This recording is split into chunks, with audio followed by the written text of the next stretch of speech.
हाँ।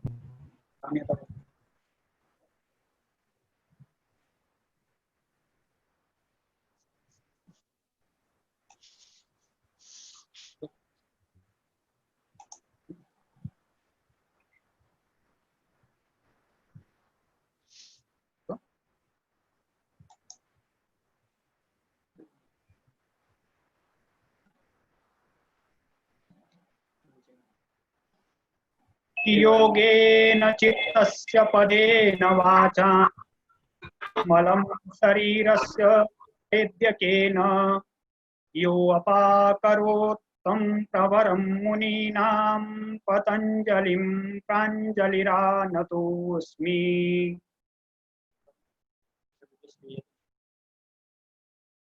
सर्वे शृण्वन्ति वा? संजीव महोदय? आम् आम् आम् श्रूयते। समीचीनम्। यः वयं योगदर्शनस्य आरम्भं कृतवन्तः तत्र समाधिपादारब्धः योग अथ योगानुशासनं, योगस्य अनुशासनं तस्य आरम्भः क्रियते। योगश्चित्तवृत्ति निरोधः, चित्तवृत्तीनां निरोधः योगः अस्ति। यदा चित्तवृत्तीनां निरोधः भवति तदा द्रष्टुः स्वरूपे अवस्थानं भवति, अन्यथा वृत्तिसारूप्यं भवति। वृत्ति यथा नयन्ति वृत्तयः तथैव चित्तस्य स्वरूपता भवति। काः सन्ति वृत्तयः? कतिविधाः सन्ति? तर्हि पञ्चतयः। क्लिष्टाः सन्ति, अक्लिष्टाः सन्ति। अनन्तरं वृत्तिनाम नामानि उक्तानि: प्रमाण, विपर्यय, विकल्प, निद्रा, स्मृति। एताः पञ्च वृत्तयः सन्ति। एकैकस्य वृत्तेः अपि तत्र विवरणं कृतं। प्रत्यक्षानुमानागमाः प्रमाणानि, विपर्ययो मिथ्याज्ञानं, शब्दज्ञानानुपाति वस्तुशून्यो विकल्पः, अभाव प्रत्यया वृत्ति, उल्लंघना वृत्तिर्निद्रा, अनुभूत विषया संप्रमोषः स्मृतिः। एवं वृत्तिनाम कथनम् अभवत्। तदा वृत्तीनां निरोधः कथं भवेत् एतद् विषये उक्तम्। अभ्यास वैराग्याभ्यां तन्निरोधः। अभ्यासेन वैराग्येण च वृत्तीनां निरोधः भवति। तत्र स्थितौ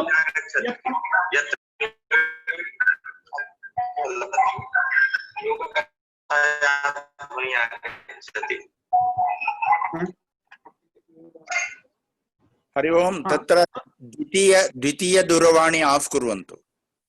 दूरवाणी द्वयमस्ति चेत् एषा समस्या। अत्र नास्ति दूरवाणी, अस्माकं पार्श्वे नास्ति द्वितीय दूरवाणी। इदानीं सम्यक् श्रूयते, वदतु। इदानीं सम्यक् अस्ति? अस्ति अस्ति।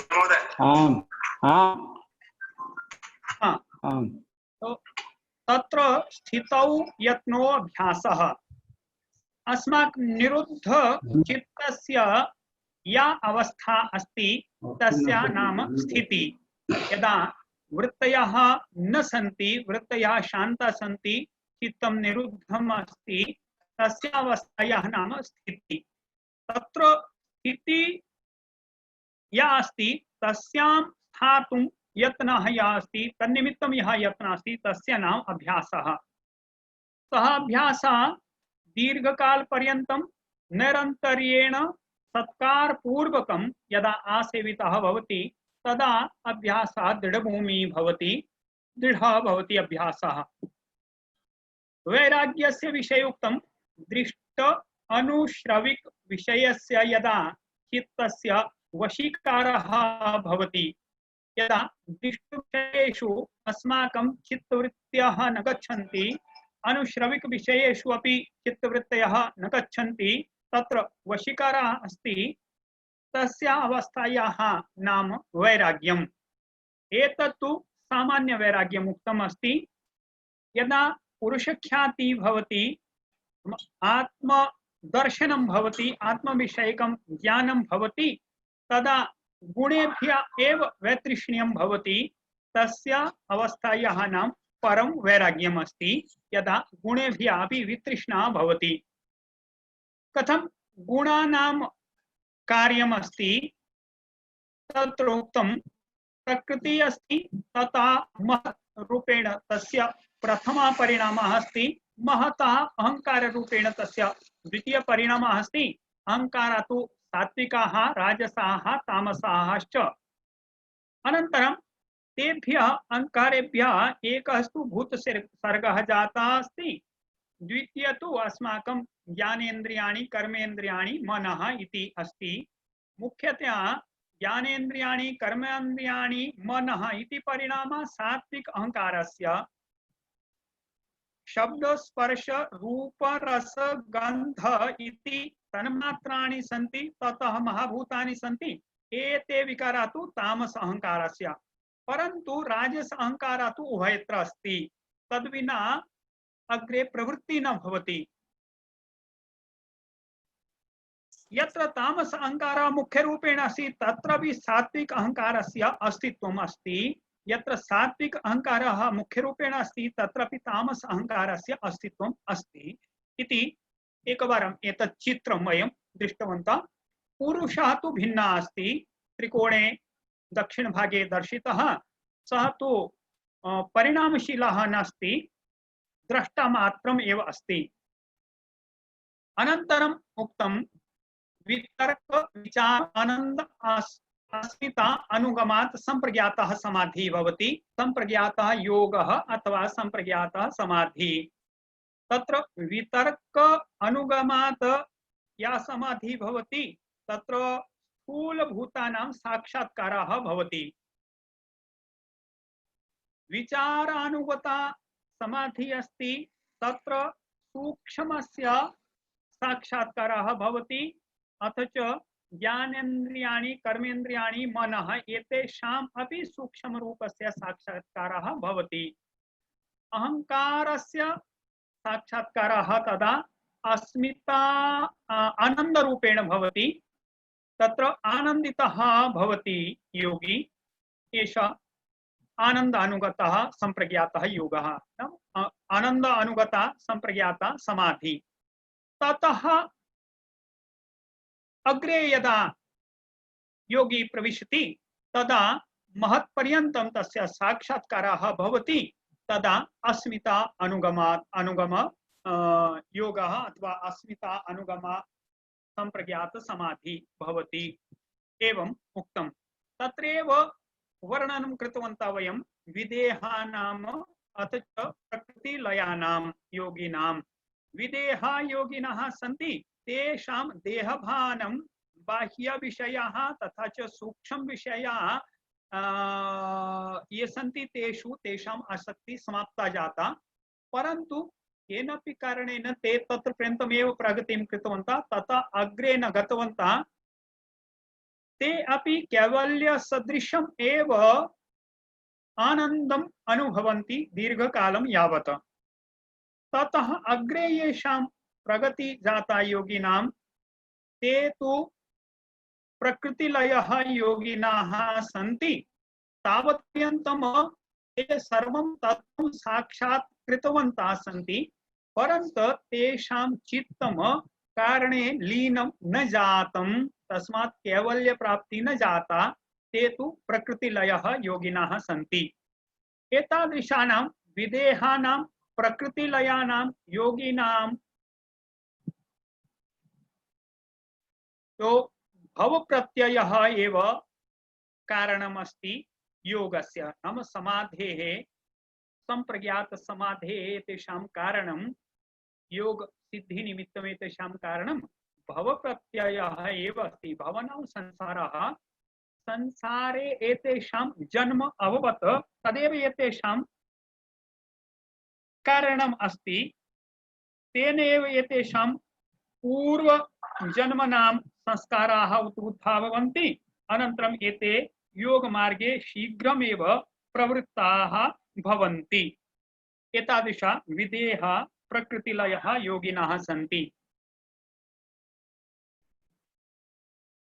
अन्येषां कथं योग मार्गे प्रगति भवति समाधि तेषां कथं सिद्धा भवति संप्रज्ञातः समाधि असंप्रज्ञातः समाधि च तद्विषये वदति तेषां तु श्रद्धा वीर्य स्मृति समाधि प्रज्ञा पूर्वकं भवति।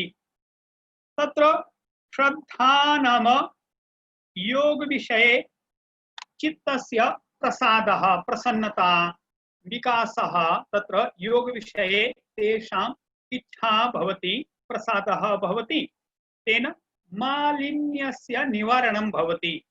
अस्माकं चेतसि मालिन्यं यत् अस्ति तस्य निवारणं भवति श्रद्धा कारणतः।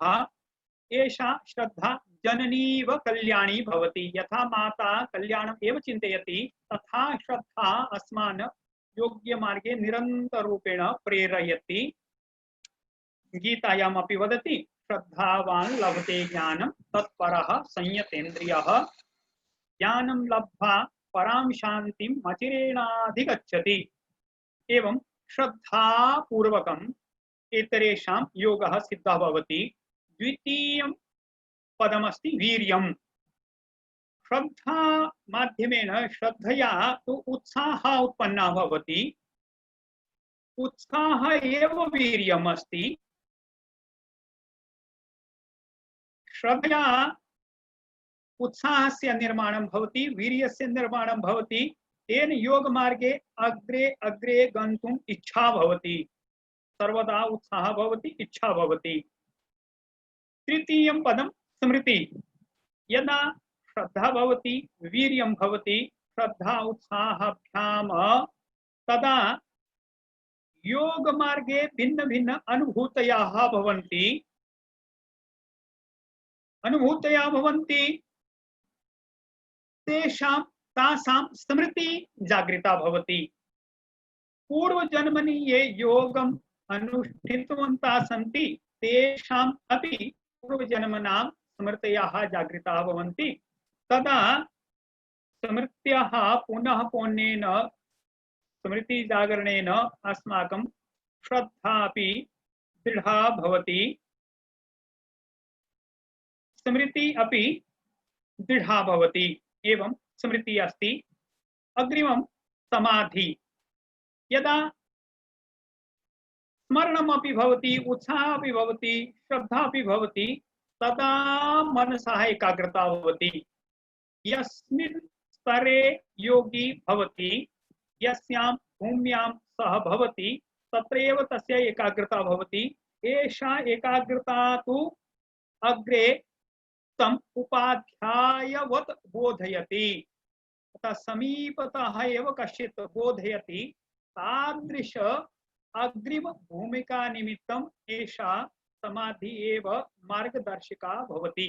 अस्माकं मार्गदर्शनम् अग्रिम भूमिका निमित्तम् एषा समाधि स्थिति एव भवति। अनन्तरम् एतेषाम् आचरणेन अस्माकं समाधि भावनया बुद्धि उत्तरोत्तरं प्रखरा भवति। तत्र क्रमशः बुद्धि तीव्रा भवति प्रखरा भवति। अनन्तरं ऋतंभरा प्रज्ञा सत्यस्य धारणं या प्रज्ञा करोति तावत् पर्यन्तम् अस्माकं प्रज्ञायाः विकासः भवति। तस्मात् सूत्रकारः वदति श्रद्धा वीर्य स्मृति समाधि प्रज्ञापूर्वकम् इतरेषां योगः सिद्धः भवति। तत्र अग्रे अस्माकं प्रेरणार्थकं वास्तविकमपि अस्ति। केवलं प्रेरणा मात्रं न। तीव्र संवेगानाम् आसन्नः। यदा संवेगः भावनाः अस्माकं तीव्राः भवन्ति तन्निमित्तं प्रयत्नाः तीव्राः भवन्ति तदा एषा योगः आसन्नः भवति समीपे भवति। तत्र विलम्बः न भवति समाधि प्राप्ति निमित्तं। मृदु मध्य अधिमात्रत्वात् ततोपि विशेषः। अस्माकं प्रयत्नाः कीदृशाः सन्ति मृदु स्तरीयाः सन्ति मध्यस्तरीयाः सन्ति अथवा अधिमात्र स्तरीयाः सन्ति प्रयत्नाः तेन अपि विशेष प्रगतिः अस्माकं भवति। एवं योगसूत्रकारः वदति। अनन्तरं जिज्ञासा भवति यत् समाधि निमित्तं योग प्राप्ति निमित्तम एक एव मार्ग अस्ति वा चित्तवृत्ति निरोध निमित्तम एक एव मार्ग अस्ति किम अभ्यास वैराग्यम एषः एव मार्ग अस्ति अथवा अन्य अपि कश्चित् मार्ग अस्ति अन्य अपि उपायो अस्ति तदा वदति ईश्वर प्रणिधानात् वा अथवा चित्तवृत्ति निरोध ईश्वर प्रणिधानात् भवति अभ्यास वैराग्यायां भवति वा अथवा ईश्वर प्रणिधानात् भवति तदा जिज्ञासा भवति कीदृश एष ईश्वरः को अस्ति ईश्वरः तदा ईश्वर विषयकं योगदर्शने वदति क्लेश कर्म विपाकाशयै अपरामृष्टः पुरुष विशेषः ईश्वरः सांख्या दर्शनम ईश्वर विषये मौनम अस्ति तत्र ईश्वर विषये न उक्तम अस्ति योग दर्शनम संपूर्णतया सांख्यस्य एव नयं स्वीकरोति ईश्वर सहितं सांख्यम इति जना वदन्ति योग दर्शनम गीता तु वदति सांख्य योगौ पृथग्वाला प्रवदन्ति न पंडिताः समानमेव एकमेव अस्ति पृथक पृथक नास्ति एव तो ईश्वर विषये उक्तमस्ति क्लेश कर्म विपाकाशयैः अपरामृष्टः पुरुष विशेष ईश्वरः एषः अपि पुरुषः अस्ति विशेष पुरुषः अस्ति कीदृशः क्लेशैः अपरामृष्टः कर्मभिः अपरामृष्टः विपाकैः अपरामृष्टः आशयैः अपरामृष्टः ते हि अलिप्तः तो इदानीं क्लेशाः के सन्ति क्लिश्नन्ति इति क्लेशाः अस्माकं कृते बाधां जनयन्ति कष्टं जनयन्ति पीडां जनयन्ति तादृशा एते क्लेशाः सन्ति अत्र लेखन विषये किञ्चित् कश्चित् दोषः जाता ककारः पूर्णः अभवत् अर्थः लेखनीयः आसीत् क्लेशाः क्लिश्नन्ति इति क्लेशाः अस्मान् पीडयन्ति बाधां जनयन्ति तादृशा एते क्लेशाः सन्ति अग्रे क्लेशानां विषये अपि विशेष विवरणम् आगमिष्यति तत्र वदन्ति अविद्या अस्मिता रागद्वेष अभिनिवेशाः क्लेशाः यदा एतेषां विशेष विवरणं वर्णनं भवति तदा इतोपि एकवारं पुनः चर्चयामः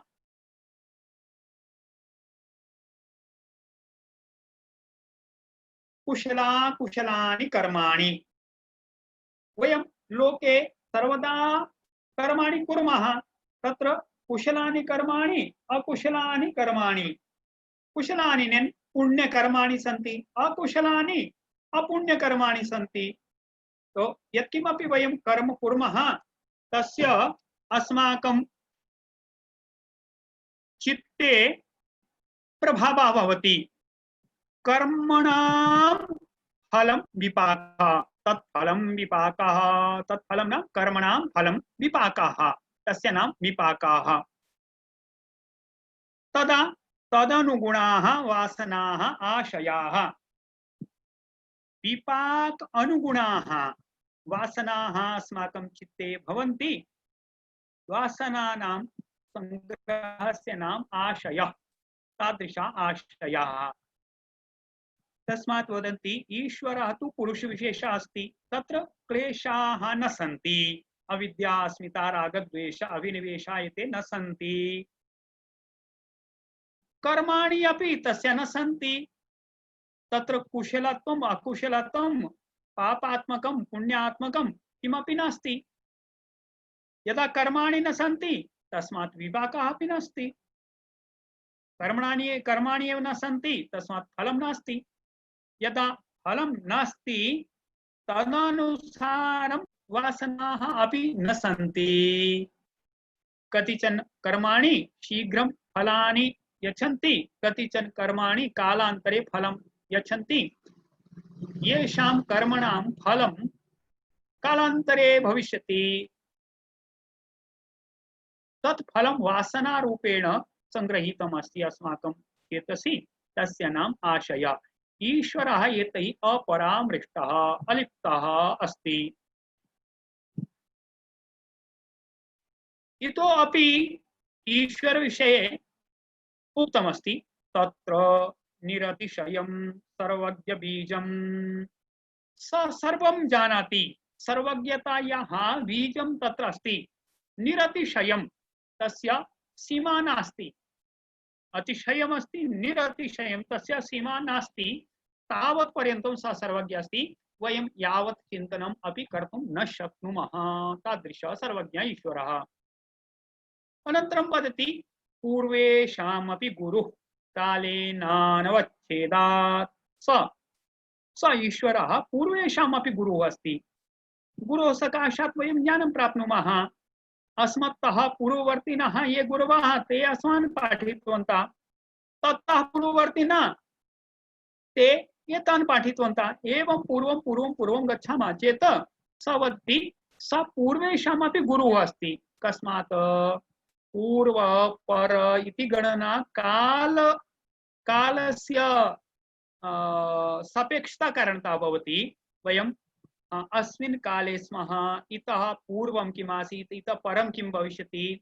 यदा वयं कालस्य आयामतः बहिः भवामः तदा कालस्य गणना न भविष्यति।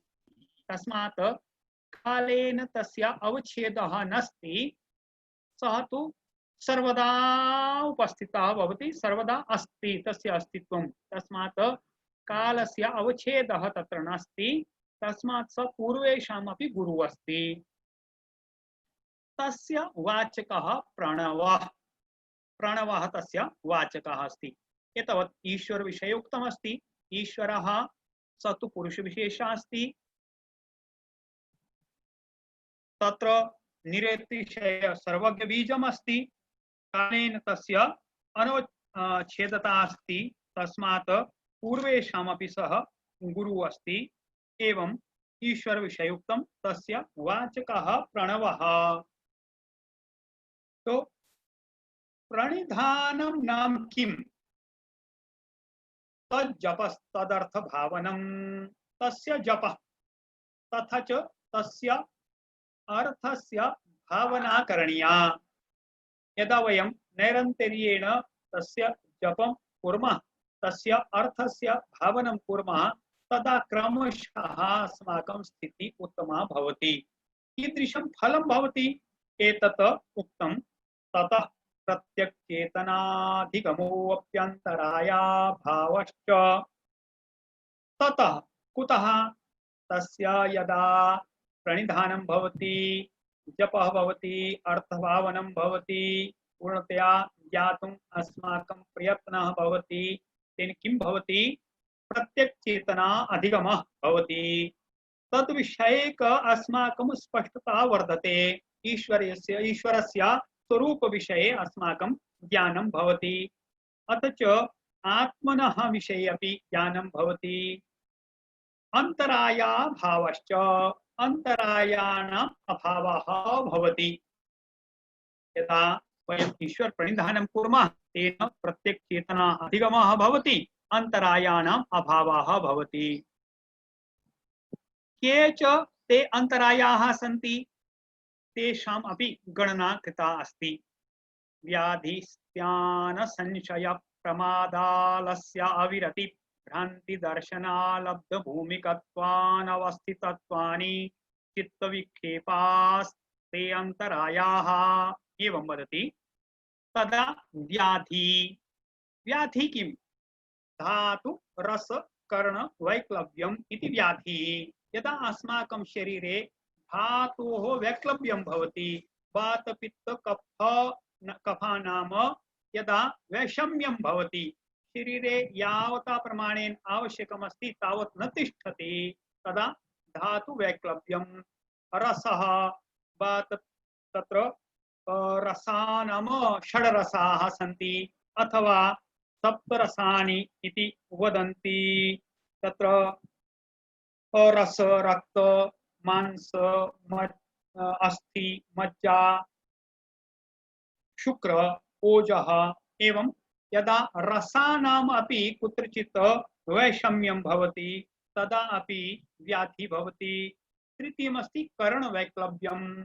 करण नाम अस्माकम् इन्द्रियाणि इन्द्रियेषु अपि विकलता कदाचित् आगच्छति तदा अपि व्याधि भवति नाम व्याधि धातु रस कर्ण एतेषु यदा वैक्लव्यं भवति तदा व्याधि स्त्यानम् अकर्मण्यता चित्तस्य यदा चित्तस्य अकर्मण्यता भवति तस्य नाम स्त्यानम् वयं किमपि कर्तुं न इच्छामः तदा अकर्मण्यता भवति संशयः संशयः भवति मनसि एते विचाराः आगच्छन्ति एतत् शक्यमस्ति वा न वा एतद् भवेत् वा तद् भवेत् वा एतत् सत्यं वा तत् सत्यं वा योगमार्गे प्रवृत्ताः तस्मात् योगः मत्ता साध्य अस्ति न वा इति संशयः भवति प्रमादः समाधि साधनानाम् अभावनं तत्र अस्माकं शरीरं तु स्वस्थमस्ति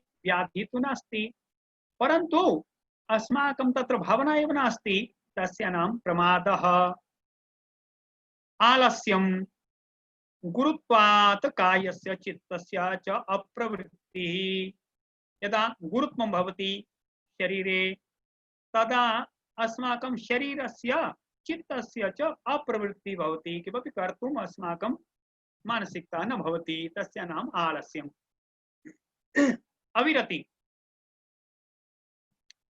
विषय संप्रयोगात्मा गर्थः सम्माहरन् स्यात् तत्र गर्थानां तृष्णा यदा विषयेषु अस्माकं तृष्णा भवति पुनः वयं तदेव कर्तुम् इच्छामः विषयेषु एव अस्माकं मनः पुनः पुण्येन गच्छति तस्य नाम अविरति तथा विरतः न भवति अस्माकं मनः वयं पुनः पुण्येन तत्रैव गच्छामः तदा तस्य अवस्थायाः नाम अविरति भ्रांति दर्शनम विषय पर्यय ज्ञानम यदा यत् वयं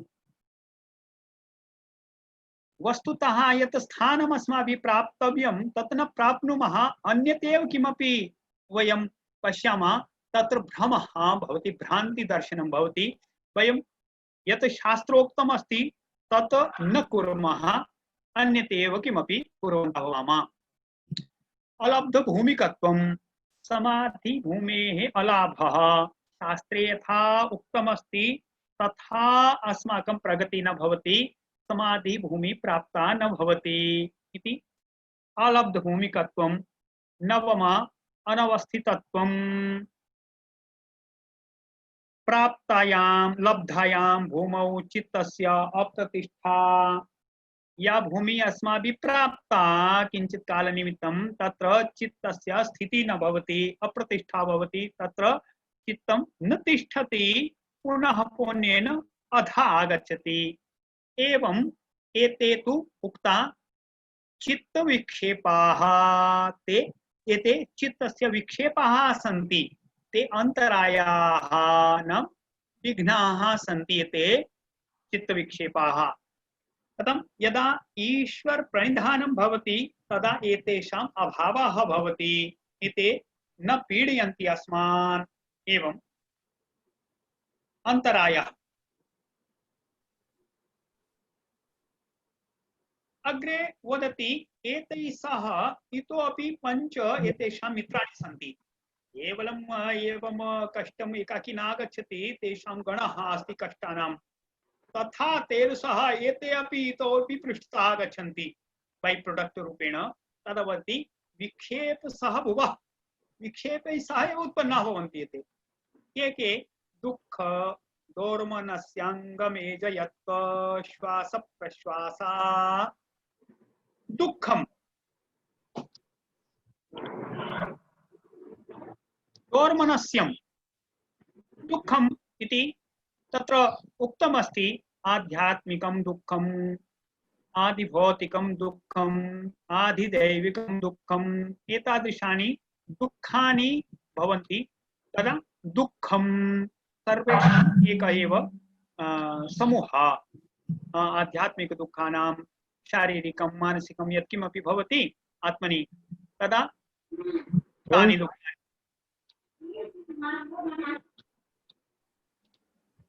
दोर्मनस्यं यदा मनसः स्थितिः न भवति, मनसः स्थितिः नाम यत् वयम् इच्छामः या अस्माकम् इच्छा भवति सा पूर्णा न भवति।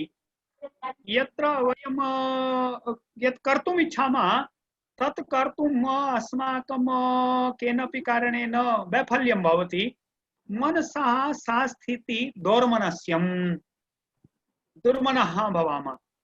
एवं इच्छायाः पूर्त्यां यदा विक्षेपः आगच्छति अथवा या भूमिका अस्माभिः प्राप्तव्या भवति सा प्राप्ता न भवति तदा दोर्मनस्यम्। एवं अंगमेजयत्वम्, अस्माकम् अंगानि व्यवस्थितानि न तिष्ठन्ति, कंपनं भवति। यत्र वयम् इच्छामः यादृश्यां स्थितौ वयम् इच्छामः तादृश्यां स्थितौ अस्माकं शरीरस्य अंगानि न तिष्ठन्ति, तस्य नाम अंगमेजयत्वम्। समाधिनिमित्तम् एषः अपि कश्चित् विघ्नः अस्ति। श्वासः प्रश्वासः, श्वासः इति तत्र प्राणवायोः अन्तः स्वीकरणम् आचमनं, प्रश्वासः इति बहिः निष्कासनं। तथा यदि श्वास प्रश्वासयोः गति यथा अपेक्षिता अस्ति तथा न भवति तदापि अस्माकं चित्तस्य स्थितिः व्यवस्थिता न भवति। नाम श्वासरोगेन कश्चित् पीडिता अस्ति, सः एतत् सर्वं योगं कर्तुं न शक्नोति। तादृशः श्वासः प्रश्वासः इति उक्ताः सन्ति। एवं एते विक्षेपसह भुवः, विक्षेपैः सह एव एते उत्पन्नाः भवन्ति। एतत् निमित्तं किं करणीयमस्ति वत्ति? तत् प्रतिषेधार्थम् एकतत्त्वाभ्यासः। एतेषां प्रतिषेधनिमित्तम् एकतत्त्वस्य अभ्यासः करणीयः। एकतत्त्वं किम्? एकतत्त्वं तु ईश्वरः एव। अन्यानि तत्त्वानि तु एकतत्त्वानि न सन्ति, परन्तु अस्माकं स्थिति अनुक्षणं तत्र गन्तुं न शक्नोति। तस्मात् आरम्भे यत्र यत्र यस्य स्थितिः अस्ति ततः एकतत्त्वस्य अभ्यासः करणीयः। क्रमशः तु ईश्वर प्रणिधानम् एव एतेषामपि उपायः उक्तः अस्ति। एतावत्पर्यन्तम् ईश्वर प्रणिधान विषये उक्तः द्वितीय उपायः एषः सूचितः अस्ति। प्रथम अभ्यास वैराग्यं, द्वितीयम् ईश्वर प्रणिधानम्। ईश्वर प्रणिधानेन अस्माकं आत्मख्याति भवति, तथा च एते अन्तरायाः सन्ति तेषाम् अभावः भवति।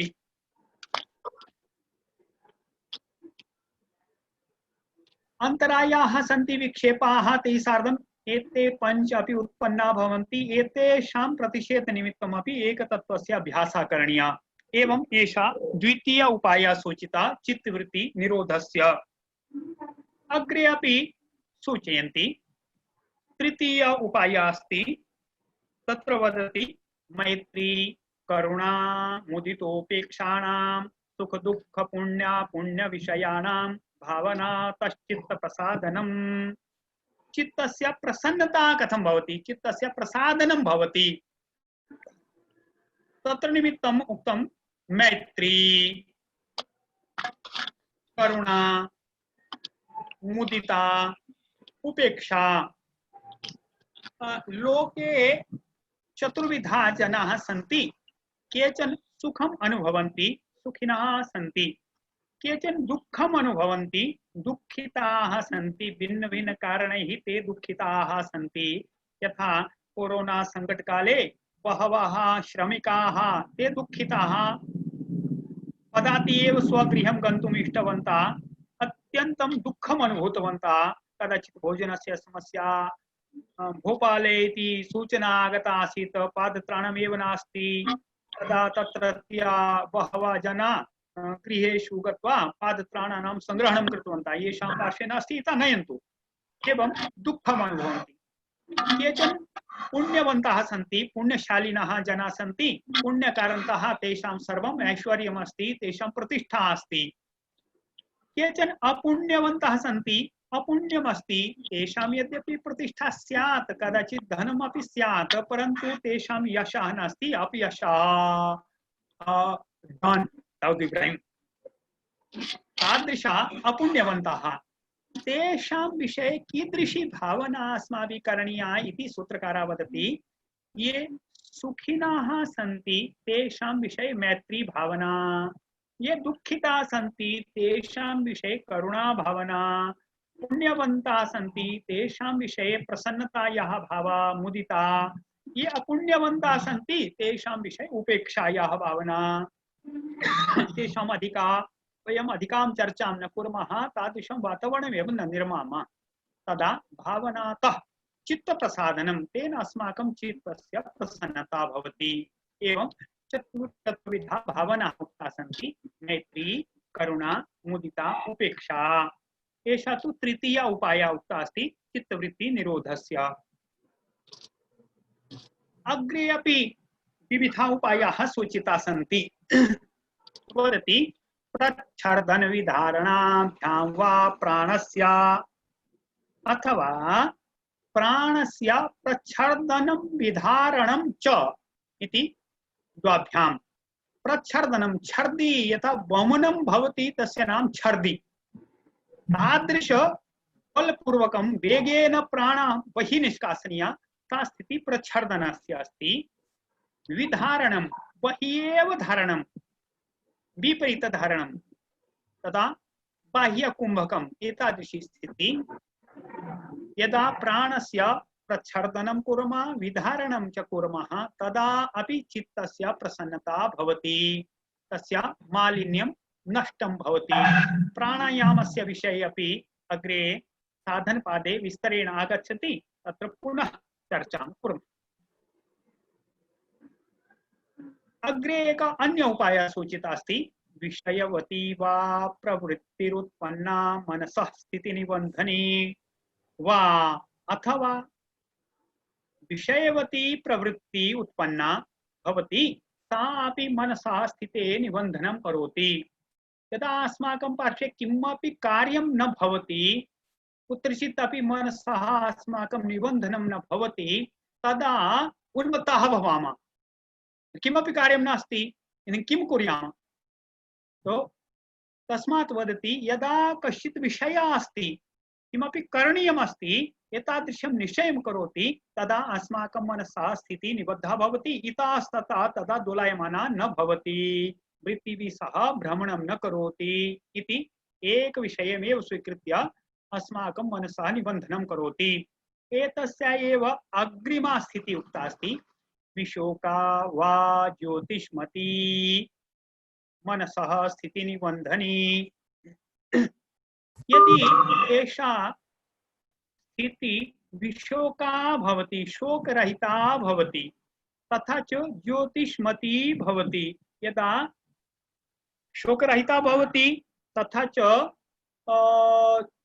विशेष बुद्धियुक्ता भवति प्रकाशयुक्ता भवति तदा तो निश्चयेन मनसः एकस्मिन् क्षेत्रे एकस्मिन् देशे निबन्धनं करोति एव एवं उक्तम् अथवा अन्य उपाय सूचिता वीतराग विषयं वा चित्तम् अथवा चित्तं कमपि एतादृशं जनं विषयं करोति तस्य आलम्बनं करोति यः वीतरागः यस्य रागः अतीतः समाप्तः सुखेषु यस्य आसक्ति नास्ति तादृशः वीतरागः अस्ति यस्य रागः नास्ति रागः नाम सुखेषु तस्य आसक्ति नास्ति तादृशः यदि योगी भवति यदि तस्य स्थिते आलम्बनं कुर्मः तादृशः भवेयम् इति चिन्तयति तदा अपि चित्तस्य स्थितिः तत्र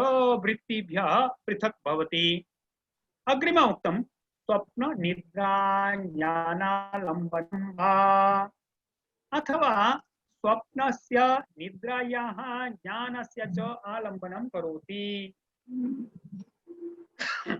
स्वप्नं योगमार्गे यदा योगी प्रवृत्ता भवति तदा स्वप्ने अपि सः तादृशमेव योग विषयकमेव चिन्तनं करोति तदा तस्य स्वप्नः अपि तादृशः भवति। निद्रा अपि सुखनिद्रा भवति। यदि निद्रा सुखेन भवति पूर्णा भवति तर्हि अग्रिमे दिवसे पुनः समान उत्साहः भवति। निद्रा एव औषधवत् कार्यं करोति, ऊर्जां ददाति। ज्ञानस्य आलम्बनं करोति यदा तदा अपि चित्तस्य वृत्तीनां निरोधः भवति। एतावत् उक्त्वा उक्तं यथाभिमत ध्यानात् वा। यथा अभिमत ध्यानस्य एकः एव प्रकारः इति नास्ति, तत्र भिन्न भिन्न मतानि सन्ति।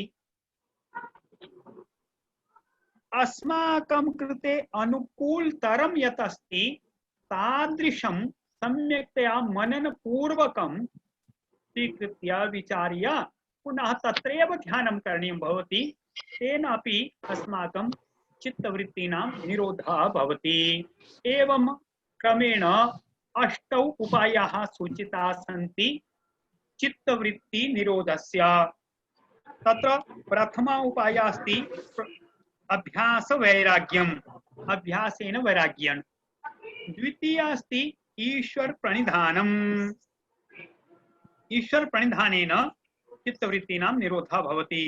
अनन्तरं तृतीय उपायः सूचितः अस्ति प्रच्छर्दन विधारणाभ्यां वा प्राणस्य, प्राणायामेन अपि चित्तवृत्ति निरोधः भवति। अनन्तरम् एकं विषयं स्वीकृत्य यदा प्रवर्तते तदा अपि चित्तवृत्तीनां निरोधः भवति। यदि तत्र इतोपि अग्रिमा स्थितिः अस्ति तर्हि सा स्थितिः विशोका ज्योतिष्मती भवति, तदा चित्तवृत्तीनां निरोधः भवति। वीतरागं यदा विषयं करोति तदापि चित्तस्य निरोधः भवति। स्वप्न निद्रा ज्ञानस्य आलम्बनं करोति तदा अपि चित्तवृत्तीनां निरोधः भवति। यथा अभिमतमस्ति चर्चानन्तरम् अनुभवानन्तरं ज्येष्ठानां मार्गदर्शनानन्तरं शास्त्राणां परिशीलनानन्तरं ध्यानस्य यः क्रमः अस्माभिः स्वीकृतः अस्ति तस्य आलम्बनेन अपि चित्तवृत्तीनां निरोधः भवति। वस्तुतः मानस किं शास्त्रं योगशास्त्रं केवलं योगमार्गस्य शास्त्रमस्ति इति नास्ति, तस्य लौकिकानि फलानि तु सन्ति एव। वयं पश्यामः बहवः जनाः सन्ति तेषां मानसिकी स्थितिः सम्यक् न भवति, तो किं करणीयमस्ति तन्निमित्तं मनोचिकित्सकं ते तत् समीपं गच्छन्ति, पृच्छन्ति। तो एते 8 उपायाः सन्ति, तेषां द्वारा यदि वयं यथा यथा यस्य यादृशी स्थितिः अस्ति तर्हि एकस्य वा द्वितीयस्य वा तृतीयस्य वा एवं आलम्बनं कुर्मः, तेन अस्माकं चित्तस्य निरोधः भवति। तत्रापि वयं द्विविधम् एतत् विचारयितुं शक्नुमः। केचन उपायाः सन्ति ते तु चित्तस्य निर्मलतायै सन्ति। वृत्तीनां निरोधः तावत् न भवति तेषां माध्यमेन, यथा मैत्र्यादि भावना अस्ति तेन निर्मलता भवति चित्तस्य। प्रवृत्ति अस्ति विशोका ज्योतिष्मती, तदापि निर्मलता भवति। आदर्श पूजकाः भवन्ति, आरम्भस्तरे ये योगस्य आरम्भं कुर्वन्ति, योगमार्गे प्रवृत्ताः भवन्ति, ते कमपि आदर्शं समक्षे स्थापयन्ति। एतादृशः भवतु, एतादृशः अहमपि भवेयम् इति आदर्शः। तथा यस्मिन् श्रद्धा भवति तादृशम् आदर्शरूपेण चिन्तयामः। स्वप्न निद्रे एतदपि शान्तिपूर्वकं यदा भवति तदा योगमार्गे प्रवृत्तिः भवति। नाम एते 4 उपायाः तु सहायक उपायरूपेण भवितुं शक्नुवन्ति, परन्तु अन्ये 4 तु साक्षात् उपायाः सन्ति चित्तवृत्तिनिरोधस्य।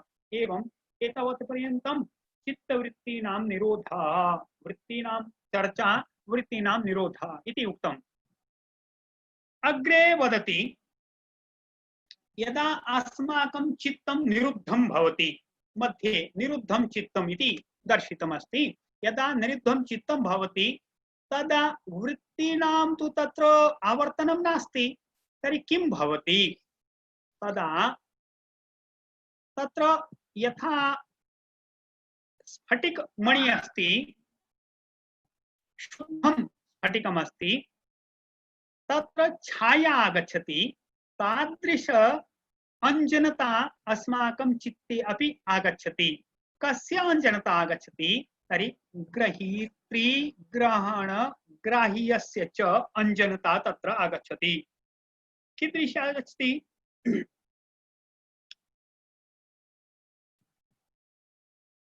अत्र त्रयः विषयाः उक्ताः सन्ति।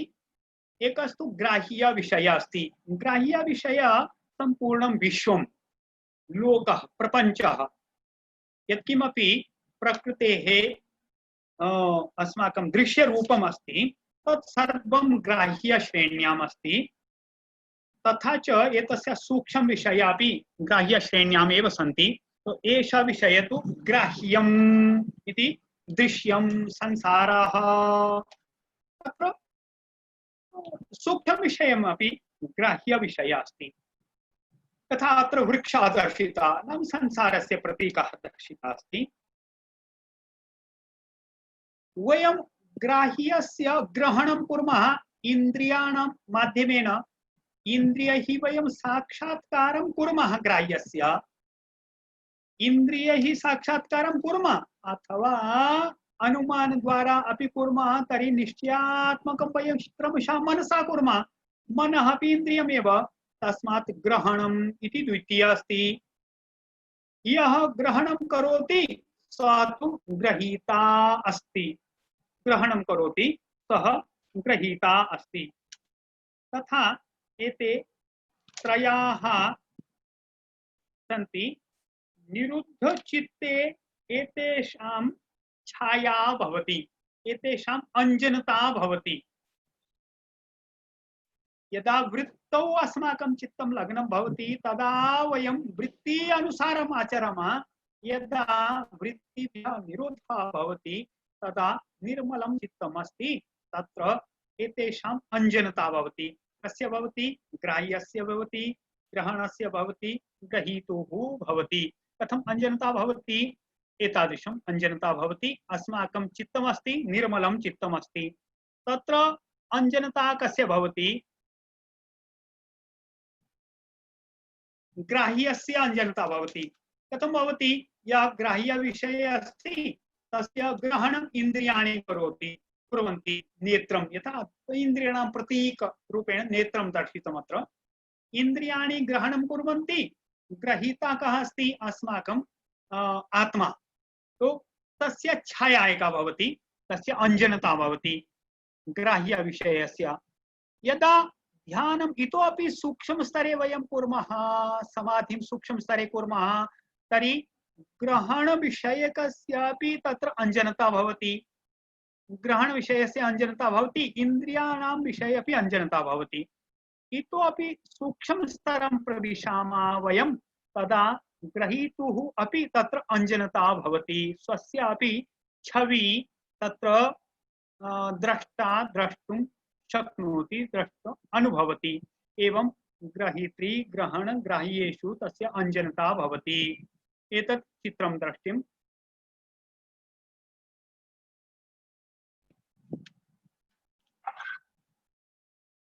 तत्र परमाणु परम महत्वान्तो अस्य वशीकाराः। एतत् सूत्रं तु अस्ति। यदा निरुद्धं भवति अस्माकं चित्तं, ये चित्तवृत्तीनां निरोधः भवति, तदा चित्तस्य वशीकाराः कुत्र भवति? परमाणु परम महत्पर्यन्तं, यत् सूक्ष्मतम विषयात् स्थूलतम विषयपर्यन्तं तस्य वशीकारा। वशीकाराणां ते सर्वे अस्माकम् आज्ञापालकाः न भवन्ति। वयं चित्तस्य एकाग्रतां तत्र कर्तुं शक्नुमः। अतीव सूक्ष्म विषयेषु, अतीव महत्व विषयेषु अपि वयं चित्तस्य संयमं कर्तुं शक्नुमः। तत्र अस्माकं समाधि स्थितिः तावत् पर्यन्तं भवितुं शक्नोति। तस्यार्थः वशीकारः। एवम् अग्रे सैव विषयः। पूर्वं वयं यत् चित्रं दृष्टवन्तः तदा क्षीणवृत्तेः अभिजातस्यैव मणेः अभिजातमणेः इव ग्रहीत्री ग्रहण ग्राह्येषु तत्स तदञ्जनता भवति तस्या नाम तादृशी एव समापत्ति भवति तादृशी एव समाधि भवति ग्रहीत्री ग्रहण ग्राह्य विषयेषु समापत्ति भवति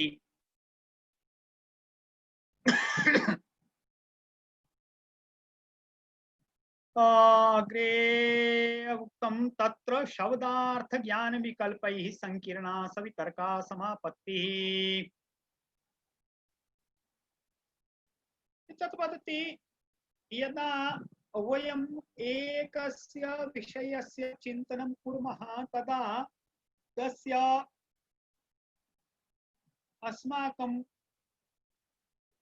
चिन्तनं कथम् आगच्छति एवं यथा वृक्षः अस्ति तर्हि वृक्षविषये वयं पश्यामः तदा एकः तु शब्दः वृक्षः वकारः तत्र वृकारः तत्र क श अ विसर्गः वृक्षः इति शब्दः कश्चित् अस्ति तस्य कश्चित् अर्थः भवति वृक्ष इति शब्दस्य कश्चित् अर्थः अस्ति एतादृशः वृक्षः अस्ति शाखा पर्णानि पुष्पाणि वा फलानि वा काण्डभागः इत्यादिकं वृक्षः तस्य कश्चित् अर्थः भवति तदनन्तरं तस्य ज्ञानं भवति यदा वयं शब्दं शृणुमः तस्य अर्थस्य विचारं कुर्मः तदा तद्विषयकं ज्ञानम् अस्माकं चित्ते उत्पन्नं भवति तदा ज्ञान उत्पत्त्यनन्तरं यदि वृक्षस्य दर्शनं नापि भवति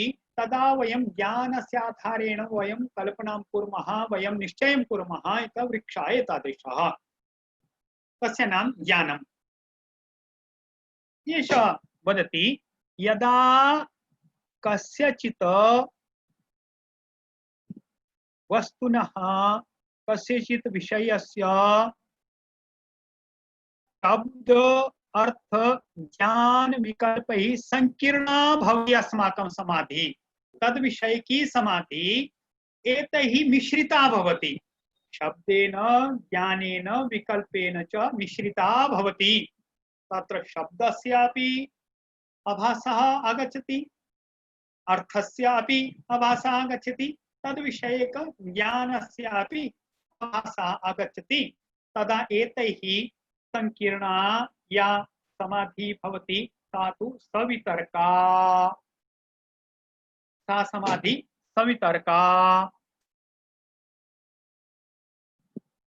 यदा स्मृति परिशुद्धा भवति तदा शब्दस्य श्रवणमात्रेण अर्थस्य अनुभूति भवति ज्ञानस्य च उदय भवति अनन्तरं शब्दस्यापि आवश्यकता न भवति यदा स्मृति परिशुद्धा भवति तर्हि शब्द स्मरणं विना अपि तस्य अर्थमात्रस्य निर्भासा भवति सा तु समाधि निर्वितर्का अस्ति एवं सवितर्का शब्दार्थ ज्ञान विकल्पैः संकीर्णा यदा परिशुद्धा स्मृति भवति तर्हि एतैः शून्य केवलम् अमात्रं निर्भासति सा तु स्मृति यदा भवति तदा निर्वितर्का एषा समापत्ति भवति एतया एव सविचारा निर्विचारा च सूक्ष्म विषया व्याख्याता एवं अत्र पूर्वसूत्रमस्ति सूत्रद्वयम् यदा वयं स्थूल विषयेषु समाधिं कुर्मः तदा अस्माकं सवितर्का समाधि भवति स्थूल विषयेषु या समाधि अस्ति या समापत्ति अस्ति सा तु सवितर्का सवितर्का द्विविधा शब्द अर्थ ज्ञान ही संकीर्णा अस्ति तर्हि सवितर्का यदा एतैः शून्य केवल अर्थमात्र निर्भास भवति तदा तु निर्वितर्का सा समापत्तिः भवति। यदा सूक्ष्म विषयेषु वयं समाधिं कुर्मः, नीलवर्णीया लघु आकृति लघु वर्तुल लघु किम रेखायुक्त वर्तुला या अस्ति, ज्ञानेन्द्रियाणि मनः कर्मेन्द्रियाणि शब्द स्पर्श रूपं रसगन्धः इति एतेषु वयं कुर्मः, तदा तो अस्माकं इतोपि अहंकारे महति इति इतः पूर्वं सूक्ष्मेषु वयं कुर्मः, तदा सा तु सविचारा। यदा एतस्य अपि अग्रिमा स्थितिः अस्ति तर्हि सा तु निर्विचारा। स्थूल विषयेषु वितर्क सहितं, सूक्ष्म विषयेषु विचार सहितं, विचारपूर्वकं। तत्र तु वितर्कः नास्ति, तत्र विचारे एव समाधि करणीया। तस्मात् एताः चतस्रः समाधयः उक्ता, सवितर्का, निर्वितर्का, सविचारा, निर्विचारा। अनन्तरं भवति सूक्ष्म विषयेषु या समाधि अस्ति सा यथा उक्ता सविचारा निर्विचारा। तर्हि सूक्ष्म विषयत्वं कुत्र कुत्र पर्यन्तं सूक्ष्म विषयस्य गणना करणीया अस्माभिः। तत्र वदति सूक्ष्म विषयत्वं च अलिंग पर्यवसानम्। लिंग इति लिंगं नाम यस्य लयः भवति, लयं गच्छति तथा लिंगम्। मूल प्रकृति या अस्ति सा तु अलिंग, तत्र लिंगत्वं नास्ति, तस्य लय कुत्रचित् अपि न भवति। ततः पूर्वं स्थूलभूतानि सूक्ष्मेषु गच्छन्ति, कर्म इन्द्रियाणि मनः अहङ्कारेषु गच्छन्ति, अहङ्कारः महति प्रविशति, महतः प्रकृतौ लयः भवति, विलीनं भवति। तर्हि अलिंग पर्यन्तम्, अलिंग पर्यवसानं, प्रकृति पर्यन्तम् अपि सूक्ष्म विषयत्वम् अस्ति। नाम सविचारा समाधि, निर्विचारा समाधि, तत्र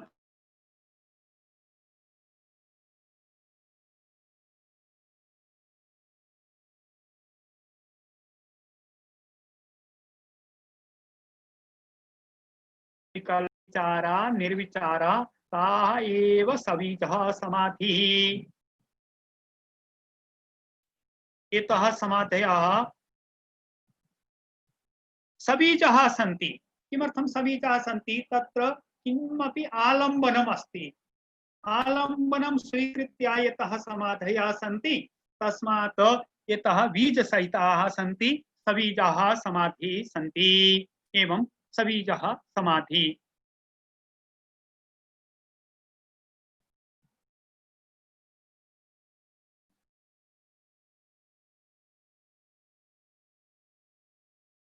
पंचवादन जाता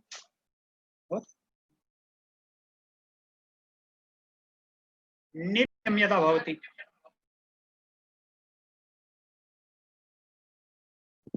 यदा निर्विचार वैशारद्यं भवति, निर्विचारा समाधि यदा विशदा भवति, नाम सविकल्पा निर्विकल्पा क्रमशः सविचारा निर्विचारा, निर्विचार समाधेः यदा वैशारद्यम् आगच्छति, अतीव निर्मलता भवति, तदा किं भवति? तदा उक्तमस्ति निर्विचार वैशारद्यं यदा भवति तदा अस्माकं अध्यात्म प्रसादः भवति। अध्यात्म प्रसादः आत्मनः विषयकं ज्ञानम् उदितं भवति। अध्यात्म प्रसादे जाते सति ऋतंभरा प्रज्ञा भवति। अस्माकं बुद्धि ऋतं धारयति, ऋतं भरति। ऋतं नाम सत्यं। तादृशी प्रज्ञा अस्माकं ऋतंभरा भवति। सा तु विशेष प्रज्ञा अस्ति। तत्र वैशिष्ट्यम् अस्ति। किं वैशिष्ट्यम् अस्ति? अन्य यदा श्रुत अनुमान ज्ञानेन या प्रज्ञा भवति ततो अपि विशेषार्थत्वं तस्यां प्रज्ञायाम् अस्ति। तस्मात् विशेष प्रज्ञा अस्ति सा। यदा सा प्रज्ञा उदिता भवति तदा अन्य संस्कार प्रतिबन्धः भवति। इतः पूर्वं ये संस्काराः अस्माकं मनसि जाता आसन् तेषां प्रतिबन्धः भवति। ये संस्काराः निरोध संस्काराः तथा च चतुर्विधा समापत्ति सवितर्का निर्वितर्का सविचारा निर्विचारा समाधि कारणता ये संस्कारा तेषाम् अपि प्रतिबन्धः भवति। किं भवति? तत्संस्कार निरोधा अनन्तरं तस्यापि निरोधः करणीयः भवति। विशेष संस्कारस्य तेन सर्व संस्कार निरुद्धः भवति। सर्वे अपि संस्काराः निरुद्धः भवन्ति। तेन सर्व संस्कार निरोध कारणतः निर्वीजः समाधि भवति। एतादृशी पुनः समाधि अवस्था आगच्छति निर्वीजः समाधि। सवीज समाधि निर्विचारवैशारद्यम् अध्यात्म प्रसाद प्रज्ञा विशेषार्थवती सा प्रज्ञा तया अन्य संस्काराणां प्रतिबन्धः भवति। अनन्तरं तस्य संस्कारस्यपि निरोधः करणीयः। तेन सर्व संस्काराः निरुद्धः भवन्ति। तेन निर्वीजः समाधि भवति इति समाधिपादः वदति। सर्वेभ्यो नमो नमः। संजीव महोदय किं वदति तदनुगुणम् अग्रे कार्यम्।